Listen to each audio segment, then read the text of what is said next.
നടക്കുന്ന ദിവസം 1969 ഇതേ ദിവസം അമേരിക്കൻ ബഹിരാകാശ സഞ്ചാരിയായ നീൽ ആംസ്ട്രോങ് ചന്ദ്രന്റെ മണ്ണിൽ നിന്നുകൊണ്ട് പറഞ്ഞു, ഇത് മനുഷ്യരുടെ ഒരു ചെറിയ കാൽവെപ്പ്, പക്ഷേ മാനവരാശിയുടെ വലിയ കുതിപ്പാണ്.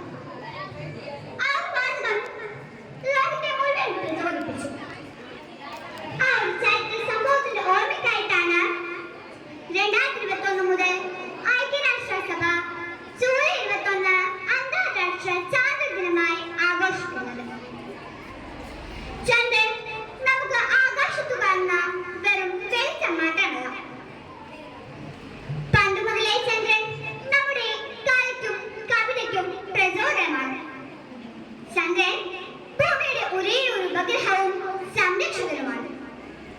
നമ്മുടെ കടലിലെ വേലിയേറ്റവും വേലിയിറക്കവും നിയന്ത്രിക്കുന്നതും ചന്ദ്രനാണ്. അതുകൊണ്ട് തന്നെയാണ് ഇന്ന് ലോകരാജ്യങ്ങൾ മുഴുവൻ വീണ്ടും ചന്ദ്രനിലേക്ക് നോക്കുന്നത്. ലോകം മുഴുവൻ ചന്ദ്രനിലേക്ക് മടങ്ങുന്ന ഈ കാലത്ത് ഇന്ത്യയുടെ നേട്ടങ്ങൾ നമ്മൾ പ്രത്യേകം ഓർക്കണം. 2008 ഒക്ടോബറിൽ നമ്മൾ ചന്ദ്രയാൻ 1 വിക്ഷേപിച്ചു. ആ ദൗത്യമാണ് ചന്ദ്രനിൽ വെള്ളത്തിന്റെ തന്മാത്രകൾ ഉണ്ടെന്ന് കണ്ടെത്തുന്നത്. അതിനു മുൻപ് ചന്ദ്രൻ പൂർണ്ണമായും വരണ്ടതായിരുന്നെന്നായിരുന്നു ലോകം മുഴുവൻ വിശ്വസിച്ചിരുന്നത്. ഈ ഒരു കണ്ടെത്തൽ ശാസ്ത്രലോകത്തെ തന്നെ മാറ്റിമറിച്ചു. അതിനുശേഷം 2019 നമ്മൾ ചന്ദ്രയാൻ 2 വിക്ഷേപിച്ചു.